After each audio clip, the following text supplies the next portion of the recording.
In the autumn of 1972, the quiet farming town of Merriwick, Iowa, was unsettled by the disappearance of 10-year-old twins Grace and Lily Delaney. They had vanished without a trace, leaving behind only the soft echo of church bells and a snapped rosary bead glinting in the grass along Old Mill Road. But 8 years later, when a farmer named Elwood Crane stumbled upon a rusted metal box buried deep in a remote pasture, can you hear me? he uncovered Sarah, a truth so where are grotesque you? it would unravel the very fabric of the Delaney family's life and lead to the most horrifying revelation imaginable. That Sunday morning had begun as all others did. The pews of St. Ignatius Church were full. Sunlight filtered through the stained glass windows, warming the velvet cushions and the bowed heads of the congregation. The twins wore matching sky blue dresses. Grace held the hymnal. Lily fidgeted with the cross stitched to her collar. Their mother kissed their foreheads and reminded them to walk straight home. They never made it back. When Sheriff Tull received the call at 2:43 p.m., he didn't panic. Children in Merriwick didn't disappear. They wandered off. They played too long by the creek. But by dusk, unease had grown into alarm. A search party formed. Lanterns swung. Boots combed the brush along Mill Road where the path split into a wooded trail that most children were warned to avoid. By midnight, the town felt a breathless stillness. All they found was a strand of broken rosary beads scattered beside the roadside ditch. A pale pink bead clung to a thorn bush, trembling in the wind. Grace had once told her teacher that the woods smelled like an old man's breath, damp, earthy, sour. Lily used to pretend they were haunted. The next day, Marshall Tierney, their step-uncle, stood quietly behind the gathered townsfolk. He held his wife's hand. She wore a maroon scarf embroidered with small silver crosses. No one noticed the tension in her grip. The sheriff's voice cracked at the prayer vigil. Mothers held daughters tighter. Fathers kept boys home from school. The Mill Road became a place of whispers and soon of silence. The Delaney home never turned its porch light off after that. The woods beyond Old Mill Road had a way of swallowing sound. Leaves didn't rustle. Branches didn't creak. Even the dogs refused to follow deputies past the ditch. Sheriff Tull ordered them leashed. He had seen animals flinch before, but never collectively. Never this still. On the morning after the disappearance, searchers returned in greater numbers. The sun bled through a low mist. Boys from the high school formed a line and moved shoulder to shoulder, scouring the underbrush. One of them, Kenny Deal, found something lodged in a patch of flattened grass, a curved indentation in the earth, shallow but unmistakable. A tire track. Just beside it, tucked into the roots of a birch tree, lay a church bulletin folded in half. No name, no blood.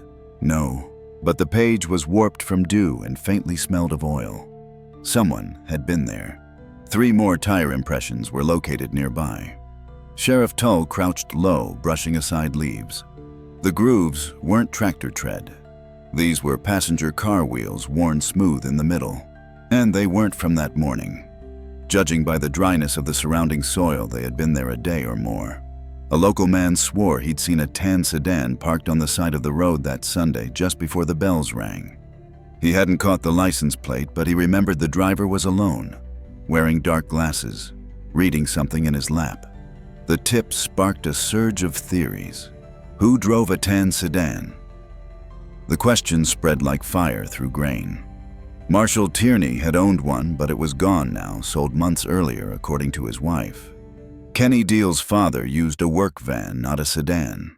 Father Rehnquist, the disgraced priest, had once driven one too, but it had been impounded long ago. The search turned up no other clues. The woods refused to speak. Later that week, the bulletin was examined. A faint, oily fingerprint was lifted from the back fold. It wasn't enough for a match. The tire impressions led nowhere. The tracks curved off the main trail and vanished into soft brush. No bodies, no clothing, no screams. Only the tire tracks. And the silence. The stain on the hymnal wasn't the first shadow cast over Father Aldrich Rehnquist. Before his removal from St. Ignatius in 1971, he'd been quietly reassigned, then dismissed. No formal charges. Just whispers, discomfort, the kind of moral dampness that never quite dried even under scrutiny. He lived alone now, outside county lines. A trailer home on a plot of land gone wild with weeds and rusted fencing. When Sheriff Tull knocked, Rehnquist opened the door with trembling hands and the pallor of a man already imprisoned by memory. It was him. His clerical collar was gone. In its place, a threadbare cardigan buttoned wrong. "Not again," he said, almost inaudibly. Inside the trailer smelled of mildew and canned peaches. Books lined the walls stacked high in crooked towers. Dust coated the shelves like ash. And beside the sagging armchair, a cracked photo frame displayed an old confirmation class, Grace and Lily among them, barely 8 years old. He didn't deny knowing them. He didn't deny anything. "Yes, I used to walk them home, only when their mother was late." He folded his hands. They were bright girls. They didn't deserve any of this. What this was, he never clarified. At the time, no physical evidence connected Rehnquist to their disappearance. Just unease. An unease reignited in 1980 when the rusted box was found buried beneath a cottonwood stump. Among the water-warped contents, a hymnal soaked through with long-dried blood, the initials AR, scratched faintly on the inside back cover. His initials. The town recoiled. Experts later confirmed the blood was human, type A. Positive, same as Lily Delaney. The cover had been slit with a sharp blade. A torn corner marked Psalm 34. "The Lord is close to the brokenhearted and saves those who are crushed in spirit." A holy man's farewell. A killer's signature. When questioned again, Rehnquist denied knowledge. "That book," he whispered, eyes hollow, "was never mine. But the mark was there. The initials. The page." The echo of sermons turned sour in memory, and from the back of the shelf in his trailer, a tan bulletin yellowed at the edges, warped like the one found near the woods. Kenny Deal was 17 in 1972. Tall, lean, with pale skin and fingers always ink-stained or nicked from blades. He carved figurines from basswood birds' dolls, rabbits, sold them at the summer market beside his mother's pickled beet jars. He rarely spoke, and when he did, his voice came out soft and flat like something unwrapped from cotton. He lived 2 doors down from the Delaneys. Grace and Lily often lingered outside his window watching him work on his porch. Kenny said he didn't mind. Sometimes he gave them scraps, small chips of polished wood, braided string, a lucky knot bracelet he'd learned from a scout manual. They wore those bracelets to church the week they vanished. When the sheriff's team found the rusted box years later, they noticed something peculiar. The torn doll inside had a twine bracelet looped around its wrist. It was tied with a double-crown knot, tight, symmetrical, precise. Not a common technique. It was the same knot Kenny used in nearly all his crafts. In 1972, he'd been questioned but never charged. He claimed he'd seen the twins that morning walking past his porch, said they were laughing, running toward the mill road. He followed only for a few yards, then turned back when they reached the trees. His father backed his alibi. His mother never spoke. Kenny had no criminal record beyond shoplifting candy and stealing a comic book from the gas station. But townsfolk didn't forget how he once caught a stray cat and tied a ribbon so tight around its neck it lost its voice for a week. "He's strange," people said. Gentle hands, but something missing behind the eyes. Years later, when the box was found, Kenny was living in a halfway house outside Des Moines. A social worker visited his room. On the nightstand, twine spools, sanded wooden heads, a doll without arms. Sheriff Tull visited him once more. "Did you make this?" he asked, sliding the bracelet photo across the table. Kenny blinked, studied the knot, then said something unexpected. "That's not my thread. Mine never phrased like that." The sheriff paused, but the moment passed. The knot was still his. The suspicion, heavier now, settled once again around Kenny's quiet hands. Marshall Tierney was not a man known for gentleness. He was built like a silo, broad, hard, silent. He married into the Delaney family 5 years before the twins vanished, bringing with him little more than a worn tool belt, a habit for whiskey, and a bitterness that settled into his shoulders like frostbite. He worked maintenance at St. Ignatius until May 1972, when he was dismissed after a dispute over missing tithe money and a shattered baptismal font. No charges were filed, but whispers followed. He'd shouted in the rectory, broke a stained glass lamp. One deacon claimed he saw Marshall slam his fist against a crucifix. He never apologized, just walked away with a crooked smile and oil-stained fingers. Grace feared him. That much was quietly known. She had once written in a school essay, "Sometimes it's better not to speak when the thunder's inside the house." After the girls disappeared, he showed little emotion. He stood behind his wife Doreen, hands on her shoulders, expression blank, as the sheriff read names aloud at the vigil. When asked where he was that Sunday, he said he was replacing fence posts near the east pasture. Alone. No one saw him. His tan sedan, recently sold, was no longer on the property. The bill of sale, handwritten, was dated the Friday before the girls vanished. And yet, something didn't sit right. Weeks after the disappearance, a neighbor named Alma Becker recalled seeing Marshall parked in a clearing near the woods that Sunday morning. He was just sitting there, she said, car running, window down, smoking like he had nowhere to be. The sheriff pressed. Marshall denied it, claimed she mistook him for someone else. In 1980, when the rusted box was found and Marshall's name resurfaced, he laughed. "You think I'd hide something in a pasture? I've worked dirt my whole life. You bury something, it always comes back up." But his boots stored in the cellar still bore flecks of clay that matched the soil from the site where the box was discovered. Clay uncommon in town. Still, the case remained circumstantial. Suspicion, not proof. Doreen stood by him, quiet, unwavering. A loyal wife or a careful one. When asked about that Sunday again, she simply said, "He was home. I remember because I burnt the bread." It was a cold March morning in 1980 when Elwood Crane took his plow to the eastern edge of his land. The pasture had been fallow for years, choked with thistle and milkweed. He planned to clear it for alfalfa. The iron blade of his plow struck something shallow brittle. It screeched, then cracked. He stopped the tractor and climbed down, brushed the soil aside with a gloved hand. There, buried just beneath the crust of frost-hardened earth, was a rusted metal box edges corroded latch sealed with time. He dug it out shaking, carried it home in silence. It took 2 hours and a crowbar to force it open. Inside, a smell of rot and iron. The contents, water damaged but unmistakable. 2 rosaries, twisted, discolored, and broken. A child's hymnal. Pages soaked in something long dried to a dark maroon. One corner torn, stopping at Psalm 34. In the back, faint initials AR and a doll. Split cleanly down the middle, stuffing exposed torso, stitched crudely back together. Around its cloth wrist, a twine bracelet tied in a tight, symmetrical knot. The news made front pages. Sheriff Tull, long retired, returned to witness the recovery. The Delaney's, now pale with silence, stood behind the yellow tape as the box was lifted. Grace's name was written inside the hymnal. Lily's bracelet was unmistakable, handmade with blue and white twine, the colors of the Virgin Mary. The doll, however, was new to them. They had dolls, Mrs. Delaney said softly. But not like that. That stitching. It's wrong. Forensics moved slowly. Time had erased most traceable fingerprints. The blood was confirmed as human. Type A positive. Lily's type. The box itself bore faint impressions, tool marks along the seam, as if someone had tried to reseal it after damage. The lock was rusted shut, but hadn't been forced. Someone had buried it intentionally long before the pasture had been abandoned.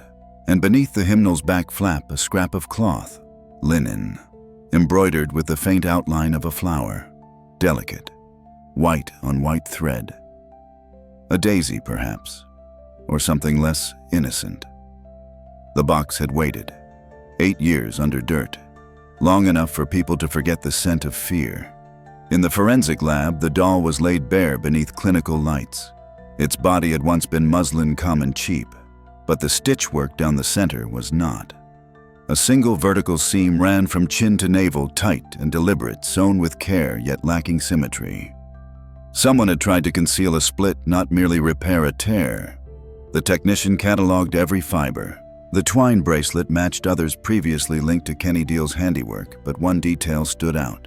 The internal seam used a cross-stitch method, tiny and precise, with a telltale inverted loop at the start of each line. This wasn't factory-made, it was handmade. Sheriff Tull, now in advisory capacity, sat across from forensic analyst Marianne Holt as she reviewed the fabric sample found under the hymnal's flap. "You see that," she said, pointing to a cluster of faded embroidery. "Same loop pattern, same inversion. You don't see this much old-fashioned, really. But careful, trained. It wasn't Kenny's work. He whittled tied knots. He didn't sew. But someone close had." The sample was compared to known items from the Delaney homeschool: clothes, christening blankets, keepsake napkins. One pattern matched closely a small embroidered table runner brought to church potlucks, stitched with quiet grace by Doreen Tierney. Years earlier, she'd won a blue ribbon at the county fair for her needlework. A handkerchief signed in faint cursive with her initials, and a date, 1971. At the time of the girl's disappearance, Doreen had been seen as background the silent, mild-mannered step-aunt who stayed home on Sundays to bake bread and prepare supper. She had never been questioned directly. She'd simply stood beside her husband, gaze low, voice soft. When asked about the embroidery years later, she tilted her head. "Lots of women in town use that style. I might have taught a few. The inverted loop, a signature. Subtle, consistent." She wiped her hands on a dish towel embroidered with tiny silver crosses. No one pressed further. She was calm, gracious, helpful. And yet the doll's seam whispered a different story, one hidden in plain sight, disguised as care. The stitches were not random. They followed a practiced hand, and the thread-like memory does not fray without cause. The Tierney household had always radiated a quiet order. Doreen was its pulse, measured, gentle, tidy. Her house smelled of lemon polish and yeast. There were always two place settings, too many, as if waiting for guests who never came. She wore soft cardigans year-round and clipped her rose bushes with the precision of someone who needed silence to think. In the years following the twins' disappearance, she maintained a kind of fragile grace. She brought casseroles to the Delaney home, lit candles at the church. At vigils, she held her husband's hand in both of hers, as if steadying him for others to see. No one asked her much. No one had reason to.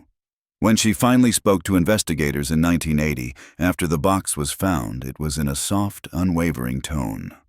"I remember that Sunday," she said. "I stayed home. The girls were wearing blue, weren't they? They looked like spring." She claimed she'd been baking, baguettes and berry pie. Her husband was out in the pasture. She hadn't left the house. But when pressed on whether she'd gone to choir rehearsal, as church logs later suggested she was scheduled to, her brow furrowed. "Oh, I must have forgotten. I wasn't feeling well, I think." The logs confirmed she was marked absent, but no one remembered seeing her at home that morning either, not the neighbors, not the paper boy. There was a brief silence during the interview when she adjusted her sleeve, revealing a faded red scar on the inside of her forearm. Thin, old. The kind that might have come from a hot oven rack or something sharper. Marianne Holt had flagged something else the pattern found on the cloth beneath the hymnal, a partial daisy chain. A motif Doreen used in gifts she made for children. Subtle repeating, always stitched in white. It had been overlooked for years. It was just decorative, just her style. Grace had once carried a cloth bookmark in her hymnal, white-on-white embroidery initials, faint from use. When asked where that bookmark went, Doreen smiled faintly. "She lost it, I think. Children misplace things." No one challenged her. She made coffee, served slices of cooled pie. Outside, the roses bloomed late that season, sharp red, over-pruned. The hymnal, warped and red-stained, had for years stood as a silent testament to guilt, its initials AR, a quiet accusation against Father Aldrich Rehnquist. But paper holds more than ink. In 1980, under ultraviolet light, a forensic analyst discovered something wedged beneath the glued inner binding, a faded receipt. The print had bled, but a date remained visible. July 14, 1972, more than a month after Rehnquist's removal from the parish. The implications were immediate. The hymnal could not have been his. He was long gone, forced out following the closed-door scandal and an unceremonious transfer to a monastery out of state. There had been no contact with parishioners.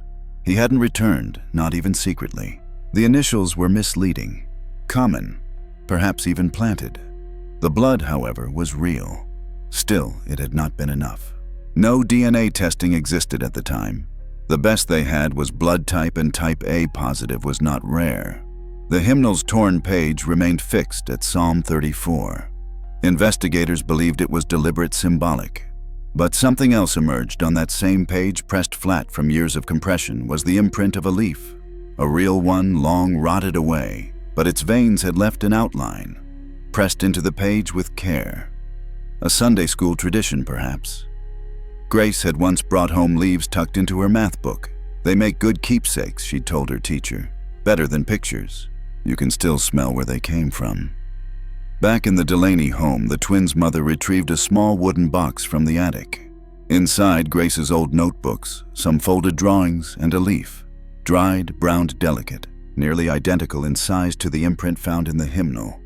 A pattern was emerging. Gentle details, quiet habits. Someone close to the girls. Someone who would have known their routines, their hiding places, their keepsakes. Doreen Tierney had once led the children's arts group at the church. She taught them how to press flowers between wax sheets, how to iron leaves into hymnals without burning the pages. Preserve the moment, she used to say. So you never forget. She didn't forget. She preserved everything, even the worst of it. The evening was warm, the sanctuary dim, lit only by votive candles. A small prayer circle had gathered in St. Ignatius for the 8th anniversary of the twins' disappearance. Doreen Tierney sat near the back, hands folded, lips parted just enough to mouth the words without sound. It was there beneath the hymn of In the Garden that she slipped. Sheriff Tull was present, seated behind her. He'd come to observe, not speak. His ears were trained for dissonance, for the one breath out of place. He didn't expect it to come during the second verse, but it did. As the congregation sang, "And he walks with me, and he talks with me," Doreen's voice emerged faintly, just a breath, "and he tells me, I am his own." Then, under her breath, so soft, it could have been thought she said that page was always her favorite. Tull straightened.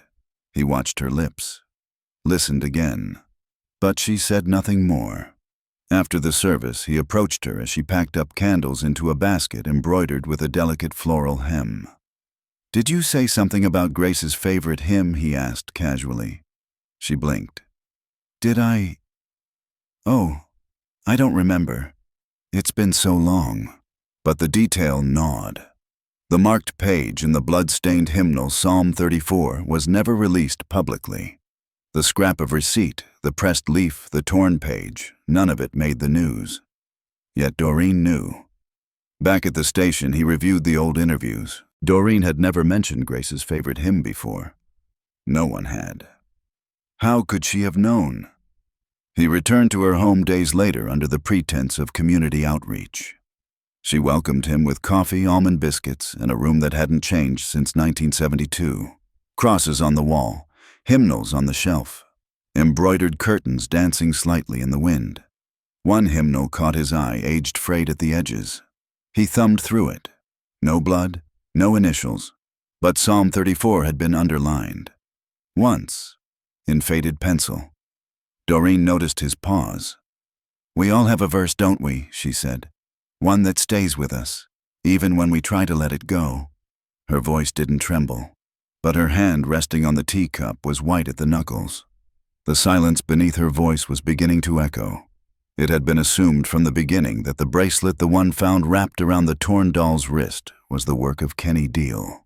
The knot, a double crown variant, was his hallmark.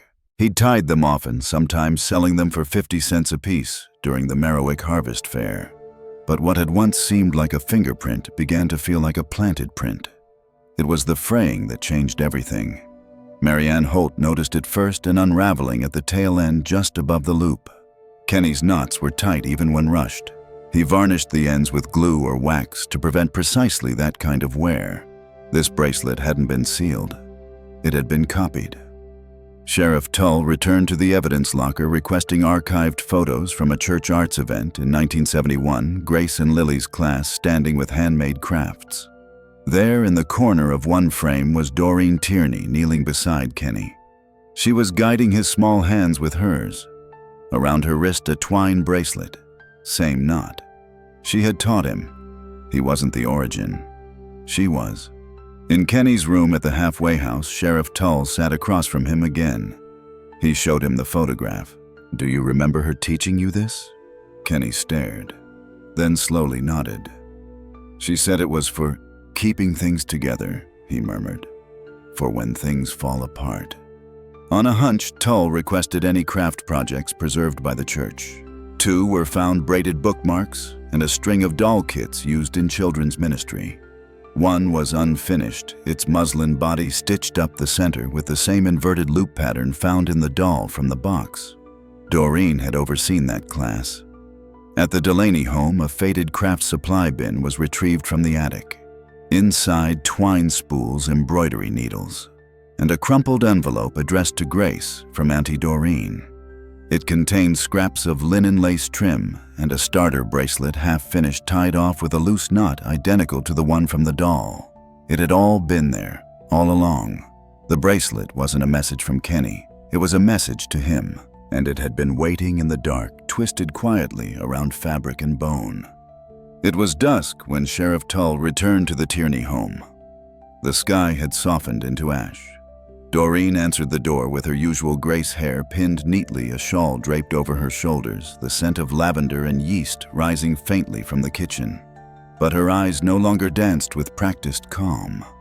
They studied him carefully, searching for what he already knew. He asked if they could sit. She nodded once and led him to the parlor, where lace curtains filtered the dying light into pale stripes across the floor. He declined tea. "I want to talk about Grace," he said. Doreen's lips pressed into a thin line, her hands folded in her lap, motionless. She didn't ask why. "I believe she saw something," he continued. "Something she wasn't supposed to. I think she told Lily. And I think that frightened you." Doreen looked down. Her voice, when it came, was barely above a whisper. She was curious, always asking things. "She trusted you," Tull said, "and you used that." The silence swelled. "She found the hymnal," Doreen said finally. "She was playing in the church office after service. It had blood on it. Marshall had left it behind." Her voice cracked like old wood. "I didn't know what to do. I thought he'd go away forever if someone saw it. You tried to protect him." "No," she said louder now. "I tried to protect what was left of us. He was broken, but he was mine, and they were always so close, those girls. I couldn't tell one without the other knowing." Her hands trembled. "So I waited until we were alone. In the kitchen, I told them we were playing a game. I made the doll. I said we'd bury her in the woods like a treasure. They followed." She paused. "Then they didn't scream. They trusted me." Tull didn't move. "They're buried beneath the cottonwoods," she said. "The ones with the bent trunk." She stood and walked slowly to the mantel. From behind a framed cross-stitch, she removed a small rusted key, the original box's twin. He took it from her hand. She didn't resist. As they led her away, Doreen looked at the shadows stretching across the floor one last time. The real journey was just beginning. In the end, that was the lesson. Evil might hide behind familiar faces, but truth endures. As they moved toward the trees, Sheriff Tull squeezed Marianne Holt's hand. "Do you think they'll be there?" Her voice was quiet. "I think they've always been." They stepped toward healing, toward a future they would build one day at a time. Thank you for listening to Brody's Stories. Until we meet again.